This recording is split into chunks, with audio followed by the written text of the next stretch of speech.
All right. So let me see if I'm full screen here. Oh,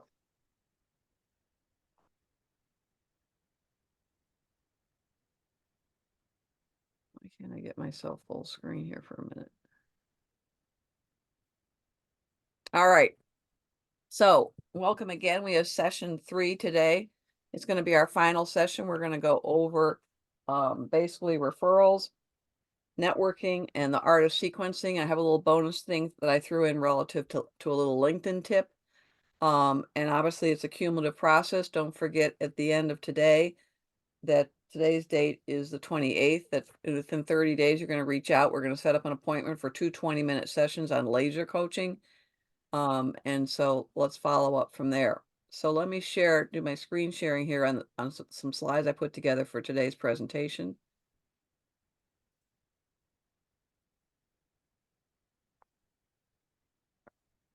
All right. Now let me bounce this out. Ah, darn it, I don't want to do that. There we go. All right. So I wanted to go over again as kind of a repeat of what we did last session. So last session we were talking about the strength of communications, which helps build trust. And we first realized that we have to start with a transformation of what you provide in your business, the value of it, because that's going to be used, that messaging and that verbiage is going to be used in your voicemails and also in your emails.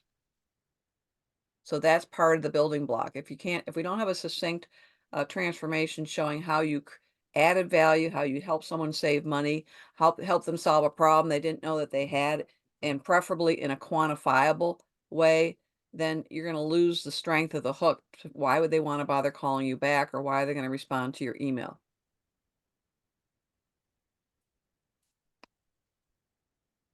So today we're going to go over referrals, networking. I threw in a little LinkedIn bonus for you. Hold on here. And also kind of an overall recap, kind of what I call tying it up in a bow from the 3 sessions. So the first one we're gonna go through is referral timing in terms of a lot of people, and believe me, I've been down this road myself where you basically work with a client, everybody's thrilled, you're working together, then you go to you finish, you move on to the next client, and you realize you forgot to ask the referral, then you go back and you start trying to chase a referral, and it's hard with everybody, they're so busy in today's world. But I'm going to share some tips with you and how you can make that a better process, a tighter process, and hopefully more successful in terms of getting those referrals. Also, I'm going to share with you some great networking questions. Yes, we've all been to networking events, and guess what? I'm going to a networking event tonight. But this is from some questions that Bob Berg, who wrote Endless Referrals, which is a really great book. It's kind of a staple. It's been around for a while, but it's a classic. So I'm going to share that with you. I have permission from Bob because he also was one of the people that wrote a testimonial on my book. And then I'm going to share the art of sequencing. When I share this with you, understand that you're going to need to maybe perhaps customize it, tweak it a little bit for yourself, but it's going to show you once you do the voicemail, how much time should there be till you do the email, when are some better times to possibly catch up with people. And I'm giving it to you all from the perspective of the B2B market. So that's all we're talking about because that's who we are. And so there's a different sense of timing on your follow-up on a business to business potential client prospect than there is if you're going from business to consumer. So here's a quote. I really want you to take this to heart. This is Sir Winston Churchill, which basically is sometimes it is not good enough to do your best. You have to do what's required. And what we've talked about just actually recently here is, so I'm sharing a system with you, but you have to be committed to somehow through all the hurdles in life to make the time commitment to make it happen.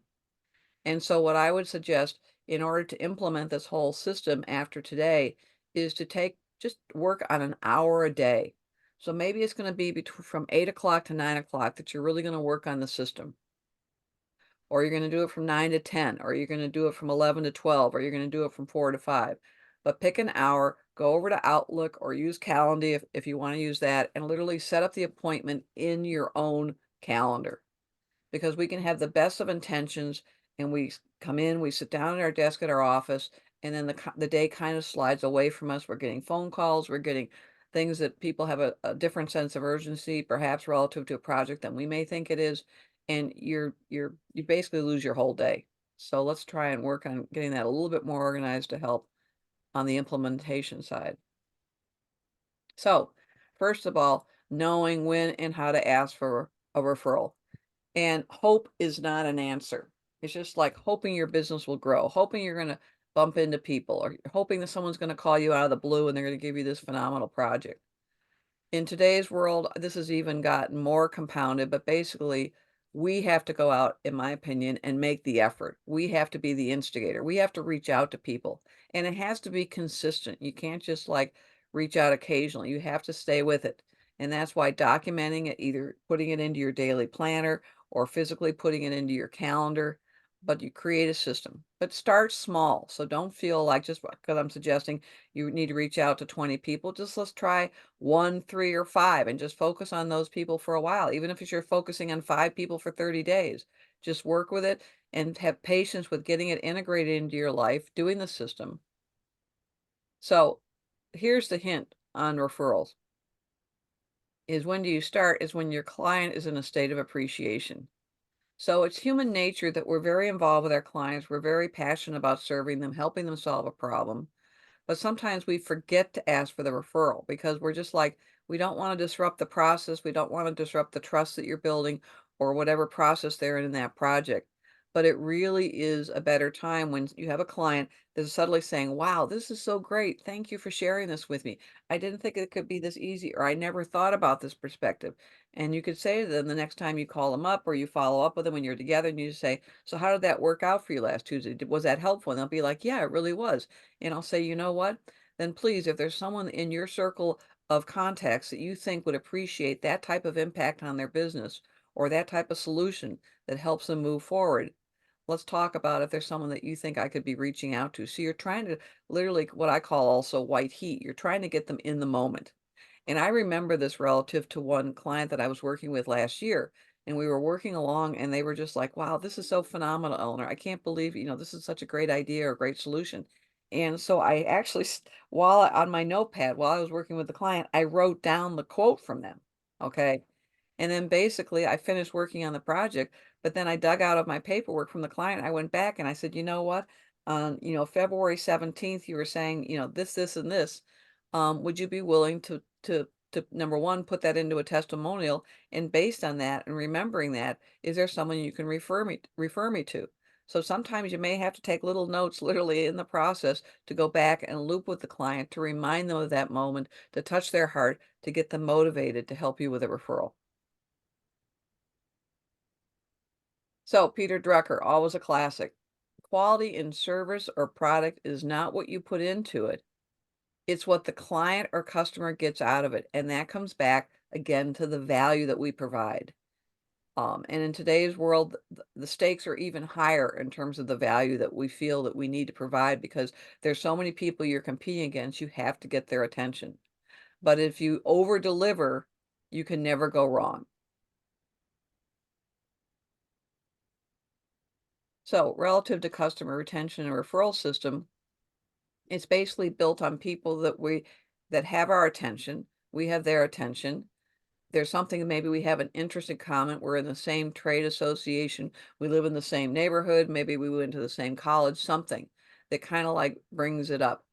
I love this picture because now, particularly post-COVID, it's a reminder that we go out and we break bread with people and you create a different level of a relationship. And so I've gotten back to going out physically with people, taking prospective clients out and developing that relationship and that rapport. Also, someone that has the same desire to solve a problem, something that's frustrating in the industry, or people are overwhelmed by technology. And let's say you're an expert in working through technology with B2B companies. So that common thread that you have a product or service that is going to help them with something that they're desiring to overcome or solve internally will help solidify the relationship. Are you saving them time? Are you saving them energy and maybe a do-it-yourself program where you're supplying something that's already done for them and all they have to do is take it and share it with their employees? And are you saving them money? So these are some of the motivators that can help relative to building future clients and also in terms of someone that's a potential to get a referral from based on the depth of the relationship. I wanted to go through some simple math on customer retention because this will vary from some of you depending upon what type of business model you had. Now, in my case, on the executive search side, as I said, I would have a project I would work on for 30, let's say 3 to 4 months, and then I would move on to another client, another project. Okay. There's some people that on the B2B side, you could say, let's say an example would be a lawyer. Okay. Or a business to business travel agent where they're constantly working with people on various trips or they're constantly on a retainer.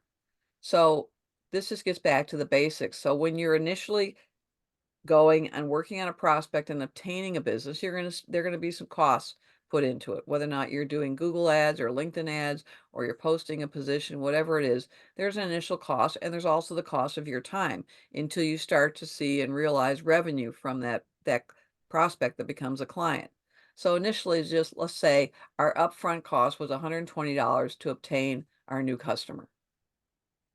If you lose that customer, okay, basically, it's now you've lost the 120 that you invested to get the customer, and you've lost, let's say, the hypothetical potential of the $120. So when you lose a customer, you haven't just lost the 120, you lost the 240. The same thing goes down into a referral. If you have a customer, if you don't get the referral from the customer, who ends up being a potential future customer, you've lost the initial cost that you spent to get the initial client, okay?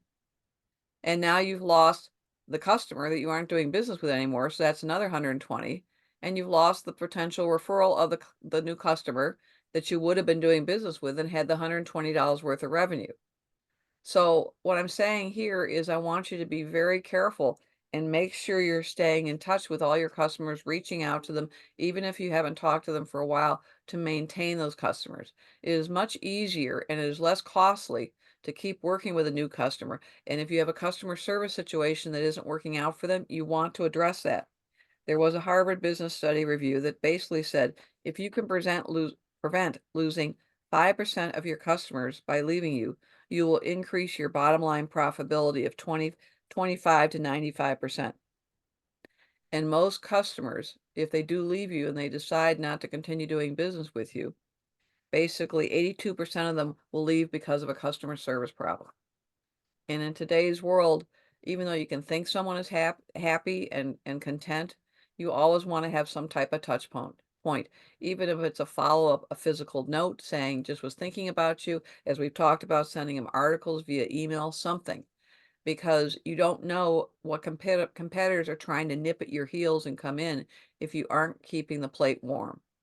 I like to do with a client, I like to have a quarterly lunch with them or possibly meet after work, but I tend to do more lunches. So even though they're happy and I'm working with them, I like to separate the working time on the project and I like to literally take them out for lunch or have them meet me at a place for lunch and it's separate and I try to avoid as much as possible a lot of business conversation and really spend the personal time with them. So where are some good sources for referrals? It's obviously your existing customers, also your recent existing customers, sometime peers, people that are, not necessarily direct competitors, but may work in your area of influence. I have people in my case for my B2B business. I also have people that are in B2B business banking, and so I'm working with them in terms of who are their new customers. I have people that are also in larger corporations that frankly do what I do, but they're strictly doing it for Fortune 100 companies. So for me, I talk to them and I help them with the smaller clients that they can't support. Also, if you have some respected experts in the field that you may know personally or even from afar, that you may be able to. Another suggestion, it's not quite as popular as it used to be, is actually going into LinkedIn groups that are related to your industry and looking and seeing who else is in that group and seeing if you are not connected with them, is there a way with being authentic that you can connect with them or actually go to their website and figure out what is their email or what's their phone number for the company and just calling them. And then of course you have your influencers. So I understand it's human nature. We've all tried to get a referral and sometimes it didn't work out. So let's say you've worked on the project, you call and you're asking them and they say, well, I'm not prepared. I've been busy. I need more time. So they put you off and say, well, would it be all right if I gave you a call like in 2 weeks? So you want to be careful because you don't want someone to think you're stalking, but um, you're trying to stay in touch because you are trying to get the referral, or you could send them an email. Sometimes when you ask people, I'll have to check. I'm not sure people I have would be mine that are willing. And I always remind people when I get referrals, because that really has been the essence of my business for years. Um, I'll just say, well, they'll be like, well, I have to think about people, you explain who your ideal client for them is, I'll say it's a B2B person, someone with a small business, someone that wants to increase their sales income. And I give them a little bit of the background. And I'll say, don't worry about it, John. Don't worry about it, Bill. Don't worry about it, Susan.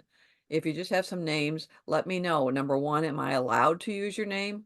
Or would you prefer I just basically go in cold and not use your name? That helps a lot of people that feel like, well, I don't know if this person really needs it. And if I have Eleanor go over there, is that going to be like, offend them? So ask them that up front. May I use your name on the referral or I may not? And a lot of people will give you names but prefer not to be involved with it. And that's okay. But you're the one that's going to be doing the screening because you're the one that knows your business, the background of who you can best serve. And then here, it's a little bit of the same thing. I'm uncomfortable upon imposing upon those people. And it's not really a bother, but they think it's a bother. So if they trust you and they know your level of professionalism, the more you talk to them about how you're going to approach it. Here's one. This is the one I think I hear a lot. I can't think of anybody now. And what I've been trying lately, and what I've heard from some other professionals in my area, is you can say, would you, if I sent you a profile on what I'm kind of looking for, could you please let me know if there's anybody that you're aware of within your circle? If you're connected on LinkedIn, if you wanted to, you could go the old-fashioned way and go through the connections. Relative to testimonials, I've also frankly had a little bit of problem following up with people on testimonials. So now I'm capturing some of their verbiage while I'm working with them and things that they're saying about me, and then I'm going back and asking permission to use that. In addition, I'm also giving people an email to be like, well, I don't know what to say, Eleanor. I just, it was a great project. We really liked working with you, but I'm just not sure I've got anything, I just, I'm not sure, that would take some time to think that up. And I'll say, would you mind if I took some of the verbiage and the things that we talked about in the past about how you were happy with working with me, could I put it in an email, send it to you in a Word document or the email itself, and could you look at it and could you tweak it so that you felt it was your verbiage? And at that point, would you be willing to share it? So a lot of people also on the testimonial side now, you can see it in the marketplace, they're only using the first name and the last initial. It used to be that all of our testimonials had the full name of the individual and the name of the company. But now there is a shift where people are willing to give you a testimonial, but may not want all their company information out there. So here's another example of how to kind of set up the ask. So basically, you could say to someone, and they'll say that was in the case of this course, and I call you in 30 days, and I say, have you gained, 1% increase in prospects to go after to help build your business? Can you do something better than you could before the training? So what did I teach you something that helped you with your business? Have you gained better referrals? So in a minute here, I'm going to take you through some, referral scripts. So you're basically just very subtly just trying to take someone through the process that you did in the project that you worked with them and just saying, well, did this work for you? Did you find that we helped save time in your company? And based on how we set up a new system for you, did that save you money? And they'll say, yeah, it did. Okay, so how much money do you think in the last 6 months it saved you? Or how much are you projecting in the next 6 months it's going to save you? And then you can use that when you go talk to the referral. And if you're not allowed to use the company name, you could just say, I'm working with another medical company in the industry, and I can tell you we came in with a new software platform that basically saved their internal processes time by 20%, and they were able to work more efficiently, something like that. So here are a couple referral scripts that I'm going to be, of course, sending you the YouTube. Yeah, this will be posted on YouTube again for a limited time for you to be able to look at. I'm going to be sending it to you in a PDF. So on a referral script, here's basically what are some of the things that have worked for you in our while we were working together. So then you could say, Beth, who do you know that basically is a B2B small business owner that can benefit from some the same kind of service that I provided to you in terms of helping you increase your sales income and find more leads that you've experienced, like what we're talking about. And then you give the benefits that you just told them. So again, you're going to take the share referral type is your referral type, which they should be. That is based kind of a little bit like the SIC code or the NASA's code. It could be a small business owner. It could be a showroom house. It could be a housewares manufacturer. It could be a high-end architect or home builder that you can build. You can benefit from the same type of service. So what type of service are you providing? Are you selling software? Are you selling some architectural materials to them to use, on their houses? Have you experienced like what you're talking about? So by working with you, did it save them time? Did it save them money? Did it solve a problem? What was the benefit of working with you, excuse me. So this is here's another version, but it's moving some of the pieces around on the script, okay? So here you go out and you say, Tim, who do you know that can benefit from the same kind of service or product that you experience? So who do you know had the benefit was basically the same kind of service that basically was able to help on our hotel prices at our convention, if that's something that you do, or based on our event planning, like what you're talking about, and someone that's also in the hotel business, or someone that's also a small B2B entrepreneur or business owner, or someone that is in estate planning. So you're switching it around. So here up here, you see where it says shared referral type? That's the shared referral type where you put it at the end. And so you're just going to do a plugin and you're going to do the same thing with the person. Now, I would do this personally on, try and do it face to face over lunch. I would obviously practice it, and basically I would go in or move it into your last meeting or before your last meeting. You could also do it in an email, but I would call first and leave it in a voicemail, and then I would do the email and say, "Oh, Beth, I'm following up. I just wanted to ask you again if you'd be able to help me with a referral. Who do you know?" And then I would go into the whole, and this is basically going to probably be all of 2 sentences. So it's nice, short, and sweet. There are some people that I'm sure you're seeing it, they're basically getting people to do video testimonials. Um, but that's another conversation for another day. All right. So this is one where someone has actually given you their name. So Jack Watson asked me to spend 20 minutes with you personally with the idea that you'd be able to know in that time whether what we accomplished together also would make sense for you and your organization. So you've had and this is a one of mine, to be honest. So I worked with Jack Watson. He was very happy with me. So I went on to contact other companies directly. I still like this 20 minutes. When you ask for someone for half an hour, I don't know why that seems like a lot more time. And so basically, you can either be doing this face to face, which sometimes is harder depending upon people's schedules. Sometimes you can actually see if you could take them out to lunch, um, if that's possible, or you could meet them at Starbucks, or you can show up at their place of business and actually bring them some donuts, which, you never know if someone's going to appreciate that. But basically, go for the 20 minutes, be it a phone, a Zoom, or face to face.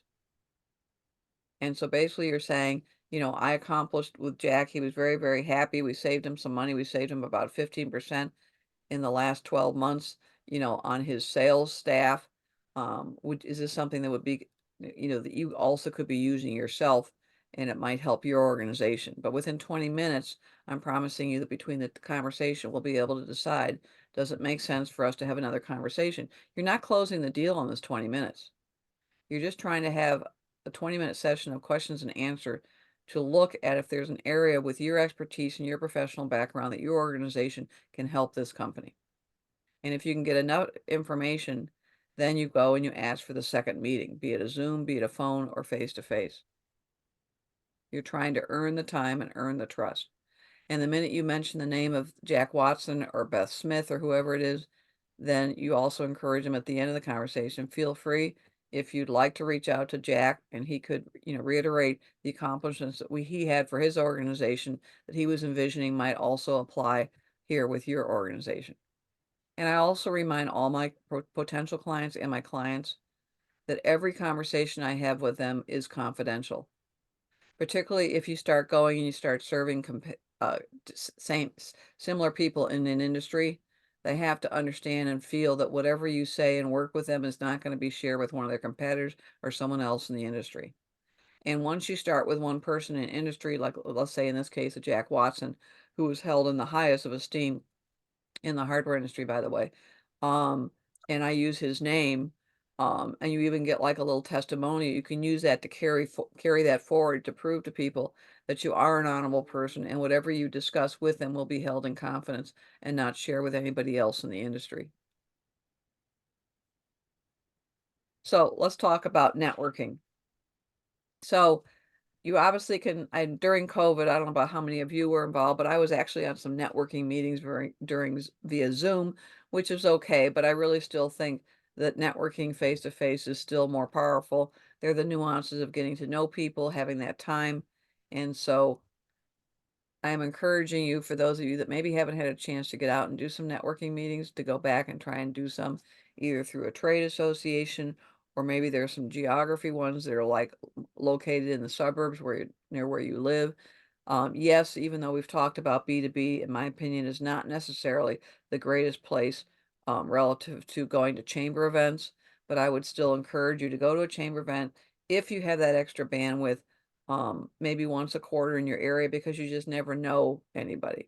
And I just went and pulled out about, I'm going to the networking event I'm going to tonight is a small one. It's an intimate one. It's going to have 20 people there. And I just went and checked and made sure I had my enough physical business cards to give. I probably go to a networking event at least once a quarter. And I cannot tell you how many of them I've been to, that basically people just forget their business cards. They don't have them. Okay. The event that I was, or the client meeting I had yesterday or Tuesday, um, they're now giving out, if you haven't seen it, they're like postage stamps. I don't have it here, of business cards with the QR in the back, where if you want to, then you can go to the QR and then choose to add the person to your phone. My problem with my phone is I have a lot of contacts in it, and I went to a networking event about 6 months ago. Someone just put their phone next to mine, did a swap on sharing the contact, but at this point, I can't even remember who the person was. So to be honest, I'm probably not going to be reaching out to that person because they're in a very large database in my phone.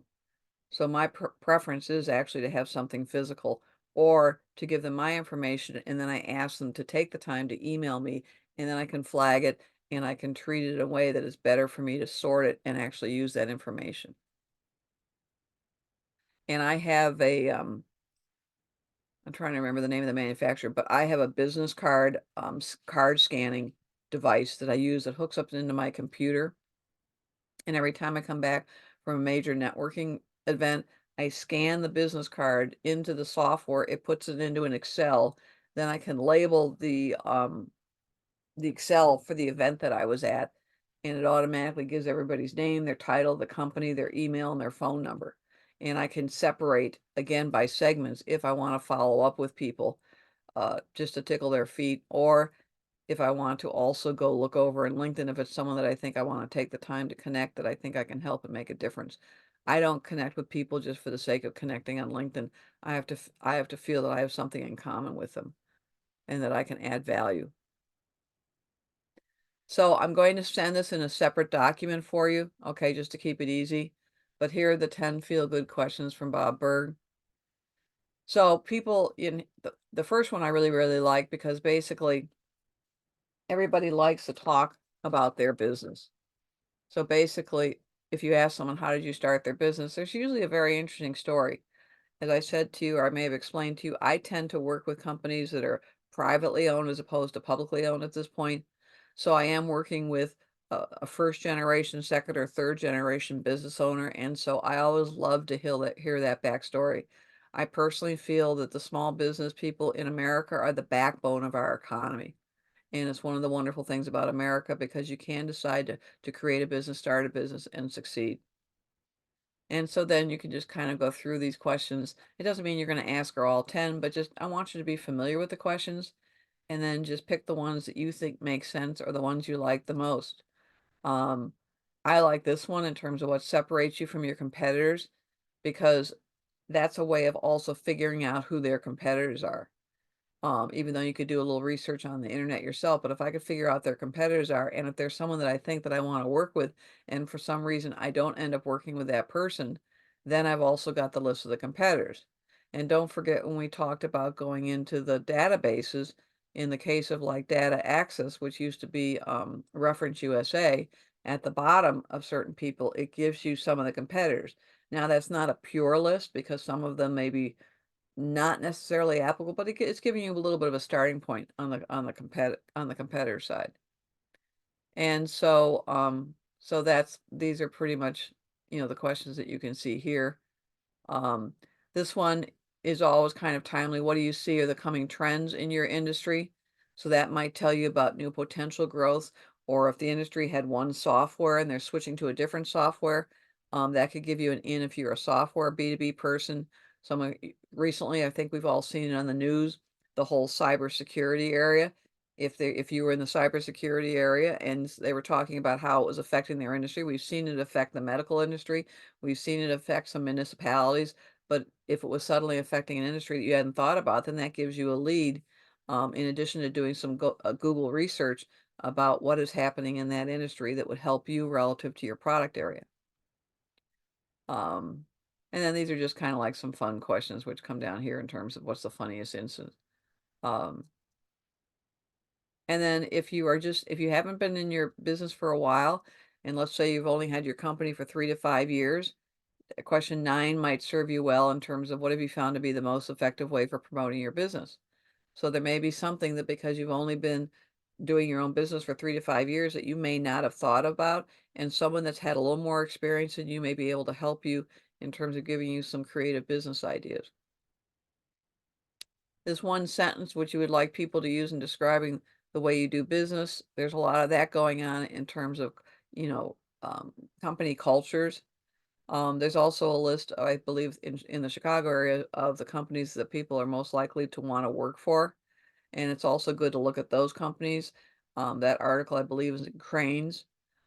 If those companies are hard to get to, at least you can look at some of the categories those companies are in and see if those also might be companies that have similar cultures that are being adapted to by a specific industry. And if those are cultures that you support, such as diversity, um, the DEI, or someone that is, has guiding principles of integrity and how they work with people, um, companies where they actually follow up with people, and they have phenomenal customer service. I do feel in this country at post-COVID, I think a lot of customer service, needs to come back the quality that we're used to. And so if you are a B2B customer service person, this is going to help you also because you can find out where the companies that want to get back on track in terms of particularly serving their customers. I think COVID had a lot of positive change. There were some changes also that I still question the residual effect of. And as you know, a lot of us are involved in a lot of platforms for our business that you can't even get a phone number to call somebody. And so that's a different type of customer service. So look at things that resonate with you on how you like to operate. And naturally, those will be the people that will resonate with you in terms of doing future business. So this is also from Bob Berg from his book, The Endless Referrals. And this is the question that basically is, how can I know if someone I'm talking to would be a good prospect for you? So this is a classic. Also, I've seen this in terms of like I've been to a BNI event. I've been to a couple other networking events, the provisional group. I've been to Vistage. And so this really helps someone get involved. So how do I know if I'm talking to someone that would be a good prospect for you? So if you can find out what their prospect is and you can see if there's an overlap in your business, then that tells you that's the person you want to focus your attention on. If it's someone that says describe your good prospect and it's something that's interesting to you, but it really has no crossover for your business, then, if then that tells you that you may not want to put as much energy into that person as a follow-up and down the road. But when you can get it from the horse's mouth, so to say, it's going to save you some time going forward and spinning your wheels, particularly where sometimes it can be challenging in terms of trying to catch up with people.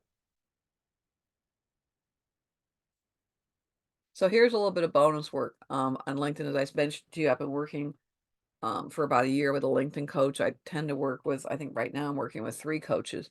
And so this is something that you have a LinkedIn account. It's kind of like having a website, and every now and then you forget to kind of go back and refresh it and update it. So I think it was about 2 years ago, or maybe it was last year, I started looking at my LinkedIn account and I realized that it wasn't necessarily representing where my business was at this point. So it's a work in progress. It's just like a website's a work in progress, and also a book. If you're ever writing a book, it's never finished.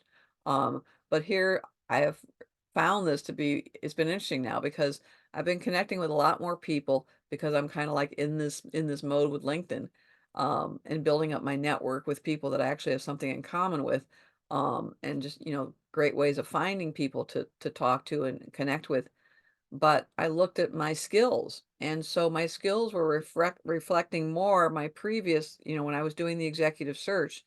And even though I've been doing consulting for a while, I hadn't like asked for the help on the skills. So if you go in and you look down to your skill level, the kind of like the golden standard was with LinkedIn initially was you want to have 500 connections or more, because then it looks like you're someone that's, is an expert in your profession. And then of course, when you're over 500, you never know how much anybody is, but that's kind of the bar that everybody wants to get up to the 500, and we all work to get up to the 500. But what it comes down to skills to represent yourself, for some people, when they go down and they look into your profile, the gold standard there is to have 99 connections for each of your skills. Okay. So I was working on it a while. I have to get back to it again and keep doing it. But this is a script that I'm sharing with you that I've been using to have people help me by manually clicking for my skill levels, to try and to boost up those numbers. That even, it's kind of like I forgot to ask people for the help, and now I'm going back and asking for the help. So basically, what it is I go over to people's LinkedIn profile that are on my network, okay, and basically I go click skills for them to help them. And so usually if someone has a skill, the top skill, it's one that, for most people, you're organized, you rank your top skills. And when you go into your section on LinkedIn, you can manipulate and move, drop and drag the skills around. So if in my case, I realized I had old skills that were at the top and I needed to create new skills. So I put my new skills and manually move them to the top. And so when I was going into other people's profiles, I would look. Number one, was someone close to 99? I would not bother adding a skill level or endorsing a skill level for someone that already had 99 because they'd reached the gold standard. So I would pick, 5 or 10, depending on how much time I would do. I would do this basically at 5 o'clock at night, when I was listening to the news after working hours. And I would basically just click like 4 or 5 skills for each of them to help them boost their numbers. And then I would wait a couple of days or maybe a week, depending upon my schedule. And then I would send them um, a notice, saying, "Here, hi, Steve. Hope you're doing well. I'm in the process of updating my LinkedIn profile to better reflect what I do. As such, I have realized how skill endorsements work. As you know, I've endorsed you for your top skills. If you feel comfortable, would you please do the same and endorse me for B2B sales coaching, B2B leads mentoring, and coaching B2B? Thank you in advance. Have a great day." So, so I went out and I started doing this. I still have to get more.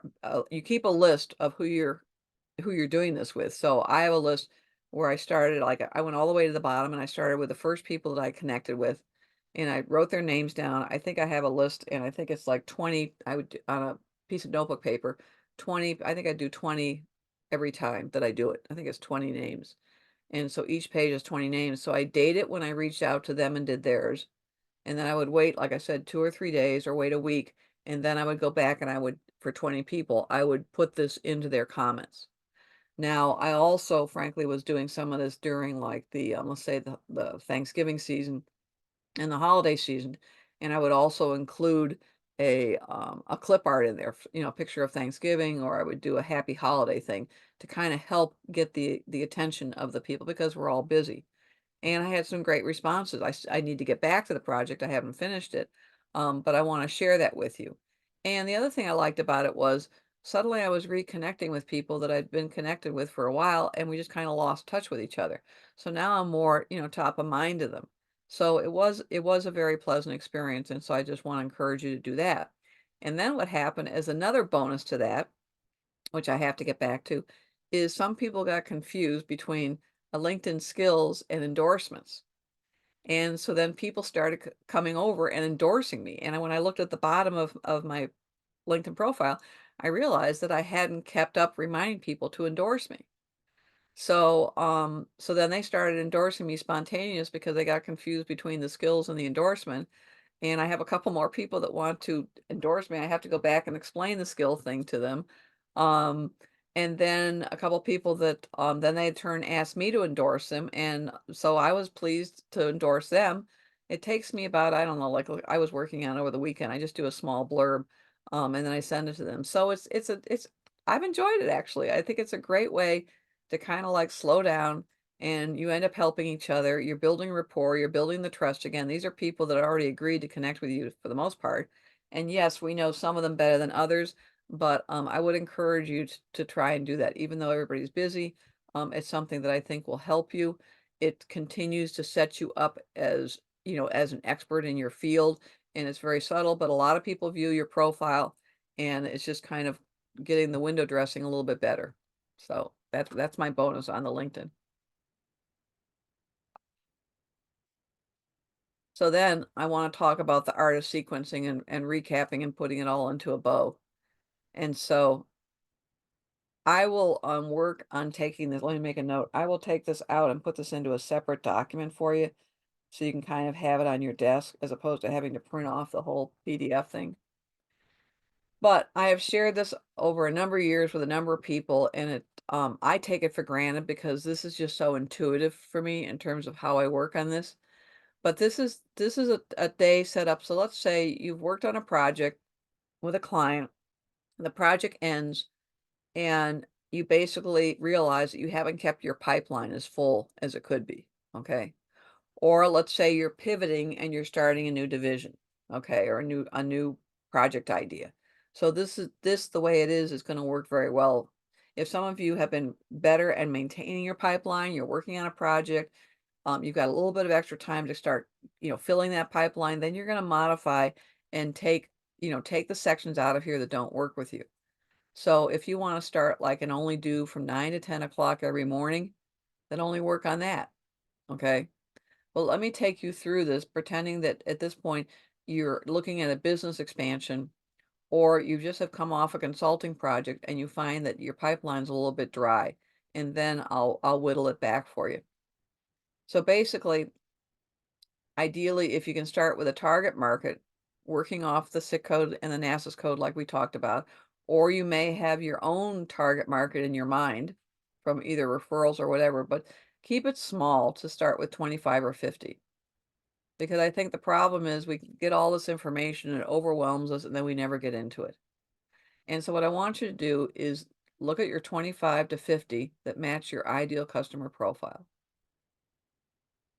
And I basically want you to look, you're going to be targeting it by industry, you're going to target by job titles and whatever trigger events. So if you know someone is on a certain cycle, like I said to you in terms of corporations for my leadership training, they tend to basically start to work in the fall. So that would be like a trigger event. So I want to reach out to all my corporations that I want to do leadership training with, and I'd be working on that in the fall. Trigger event could also be if you know when someone's budget year ends.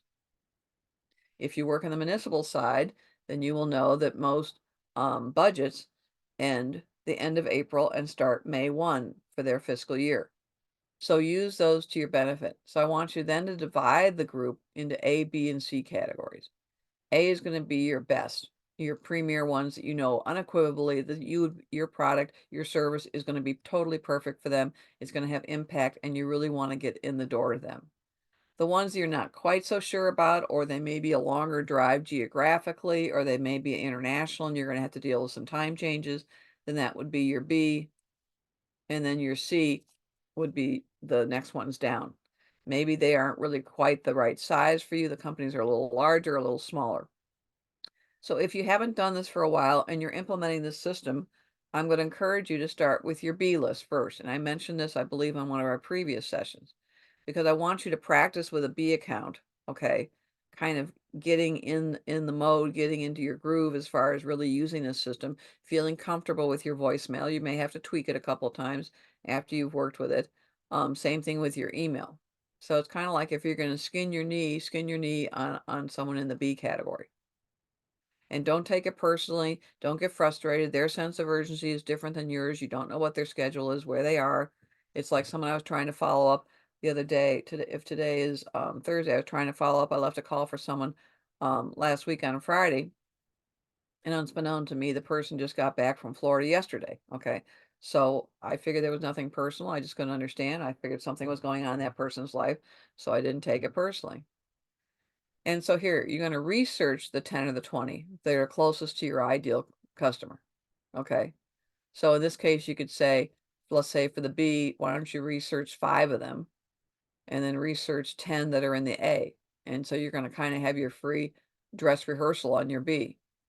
And that means researching means looking at LinkedIn, going into the databases that your library has that I've shared with you, or if you have access through your company to some databases, go on the internet, and just research it to the best of your ability. So you're prepared. So if you do end up talking to someone, you understand about the business. Also, I will tell you invariably when you do some of this research, you may realize that, you know what? I thought they're an A and they're not an A, they're a C. And so you just recategorize them on your Excel sheet if that's where you're keeping all this information or wait, or if you're doing the index card like I told you that situation, recategorize them. And so eventually on the long run, you're going to want to create a list of 120, 200 names, but that's down the road. Right now, for you coming out of the gate, I want you to keep it small. So if you're trying to pivot to a new area, you could start with 9 to 8, 10 a.m. and work on those calls. So statistically speaking, based on this is Turbocharged Sales, my other business, and also the source of inside sales, you will have a probability of connecting with someone on the phone of 5.56%. It starts to go down here to 5.43 on the target calls because more of these people are in the business, they're working, they have an on-site meeting that they're in, or they're out of the office and they're at a client meeting. So I just wanted you to see kind of like how some of these numbers have run over time. 11 to noon, work on your email or your social media. A lot of people get involved in social media and email and go down a rabbit hole. I, as a rule, do not spend a lot of time on social media, even though I'm doing, like I said, this rebuilding through LinkedIn. I think realistically on a daily basis, I am an hour or less on social media, and it's probably split early in the morning and then it's split later in the afternoon. And I go down I just scroll down a little bit, and I will usually comment on posts that are actually of interest to me. It's actually kind of easy because there's so many people selling so much stuff, you can kind of go down real quick. And so I will post on people that I like and I like what they're posting. And then this 3 to 4, I tend to do this from 4 to 5. So just because of the way I was trained with management recruiters, from 4 to 5, I am building my call list for tomorrow. Okay. But then what happens is invariably between that 4 to 5 and I think I've told you 5:30 and sometimes 6, mostly to 5:30, I get a lot of people that return my phone call because now they're out of their meetings. So 4 to 5 can be a very good time to catch up on people that you're trying to, because there again is kind of the end of the day and they kind of got out of their business. So even though you've got a 4.34% of catching them live on the phone or getting them to respond, it still is worth the effort. And I'm sure you've seen in a lot of the studies, the easiest time to catch up with people is between Tuesdays and Thursdays, and Thursdays tends to be a little bit stronger. So I wanted to share this with you. Um, and I just know I've heard over the years from people that I have shared this with on other training sessions that they do find this very helpful, and it helps kind of guide them forward. So start with this that I'm sharing with you, but then realize intuitively that you're going to possibly change it because every industry has its own biorhythm. Every level of person that you're trying to get a hold of has a different cycle in terms of the ease of catching up with them. But I'm going to encourage you that once you have this, if you're finding things that work better for you, different time slots, or you're moving things around, please make a master copy. Just don't do it intuitively in your heart. So just track it and for yourself on a piece of paper and just keep it, even if it's in a little index card, and you just keep it there. And the other thing is, again, I cannot stress how important it is to try and set boundaries on your time. Speaking of boundaries, because I did have another book I was going to share with you. I'm just starting, and a girlfriend of mine, I don't know if you can see this, has suggested Boundaries by Dr. Henry Cloud and Dr. John Towson. He also wrote the book Trust, which is very good. And I also will be pulling together an updated book list for you because I have promised that. My problem is I never stop reading, so the book list keeps changing. Um, but look at this. So what I'm saying is, if you're saying this is great, Eleanor, I'm enjoying the system, but I'm finding I'm having so much trouble putting this into my life and integrating it, then I'm going to challenge you to, like I said, go over to Outlook, go over to your calendar, and pick 1 hour every day that you're going to work on this system. Or if you can't give it an hour, give it 30 minutes. If you can't do an hour every day, then work on it Monday, Wednesday, and Friday. Or work it on an hour Tuesday, Wednesday, and Thursday, and just start with that. And do it, make the commitment more than 1 week. I think I've told you that they've done scientific studies, and in order to change a habit, it takes 27 days. I always quote 30 days. But make that commitment to you, and it'll pay for itself in spades. So here's kind of a recap of the overall system, and I'll also put this in a separate piece of paper for you. Is as we talked about, you hit the starting point for a B2B turbocharged sales system is you have to know your ideal customer profile. So look at your last 3 to 5 clients that you really liked working with. They were very responsive. They answered your phone calls when you called and email. You asked them to do a little bit of a homework assignment to kind of work on improving their business, and it worked well for you. And so those are the type of people you really want to nurture and follow up on. Also try and be consistent with your brand, your imaging, whatever you promise, your personality, be authentic, be genuine, keep your promises. I made a promise to someone that I was going to call them. I think it was last week. I forgot. I called them this week, and I apologize for, that I got caught up last week and I did not call them. And they were, I think, frankly, so impressed that I called, admitted that I meant to call them last week, and I promised that I hadn't. This was something that was more on a personal nature, but still, it's the idea of keeping your promise. And I know for the people that I interact with on multiple aspects of my life that I am known to be someone that, a woman of honor and someone that also keeps my promise. And in today's world, people are not keeping their promises. And it's just a simple way that you can stand out. And it's just one of the greatest ways to earn genuine trust with people, particularly in the prospects. Clearly define customer value. We worked on that about how do you change, how do you transform, how do you change their life? Going to research the leads again using your SIC code and your NASAS code. If you're having trouble with that, we can also get into that in more detail in your laser coaching. Segment your target markets, the A, B, and the C. Focus initially on the 20 to 50. And yes, I did say earlier up to 20, but pick a spread that works for you. You could end up dumping a lot of the people in the C. And then as you start doing research and having more time, after you go through your A's and B's, then you can, maybe some of those C's will transfers into the A and the B. Start prospecting. I believe in calling first because that's the way I was trained. If you're not comfortable calling first, then just flip it and send an email first. And you're going to rinse and repeat. And basically, you're going to set up a virtual or an in-person meeting to uncover the prospect's needs versus what they want. Continue to follow up with the prospects and continue to build trust. And as we've said, it takes sometimes 8 to 10 times to reach out to someone, but at least try and get to 6. And every time you talk to someone in whatever situation you're in, you're going to confirm the outcome as a result of working for you. What's your commitment? What's your promise to them? Just like I said to this one, if you commit to working this system in all of second quarter, which basically would be April, March, and June, I'm going to guarantee you're going to increase your prospect list 1%. And there's a very high probability you're gonna have one new customer at the end of those 90 days, depending upon what your industry lead cycle is on obtaining customers. But you have to stay with it, you have to be consistent, and you have to work on the days that you basically maybe it's not necessarily easy, you'd rather do something else. So, as a recap, this is what we discussed in the first session together, which was basically how you have to start with a positive mindset and a mindset that's willing to work and be tenacious and persistent.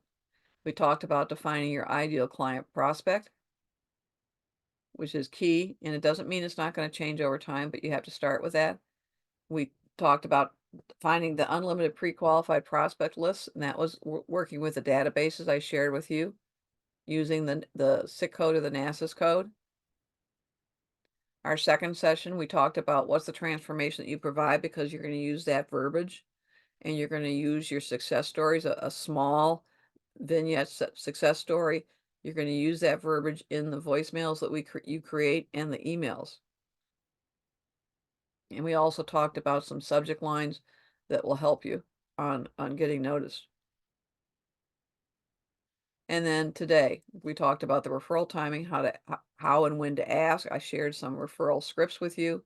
We talked about the great networking questions, which I'm sure everybody knows they're networking questions, but I wanted to share those with you. So if you haven't used a couple of those, feel free to try them next time you go networking and see what type of reaction you get. And then the art of sequencing. How do you tie it all up in a bow and recap? And I just want to leave this with you before we get into some, want to take some questions from everybody. You're basically going to download the materials. I'm going to send you the video recording at the Google link for YouTube. I'm going to give it to you in a PDF, and I'm going to send you some of these extra modular handouts. So again, I want you to keep looking at your business and what you want for your future business. What do you want your future to represent? What are you looking for in the next 6 months to 12 months? Make a goal, put it in a piece of paper, tape it to your monitor on your computer, make yourself accountable. And then please remember to send me your initial voicemail and email address so I can help look into those further for you. Please reach out to schedule your 2 20-minute laser sessions by April 28th. So ideally, you have to work with what works with your schedule, but ideally, if you could do one every 2 weeks and they can build on each other so I can get feedback on what worked for the system, what else do you need help on, and then we can revisit on that. So please apply this information to your business this week. Also, here's my email as a backup. You can send me sweet at B2B Turbocharged Sales with any questions you have on lesson 1, 2, or 3. So, hold on here 1 minute, please. So let me stop the share. It must be around here somewhere. Hold on here.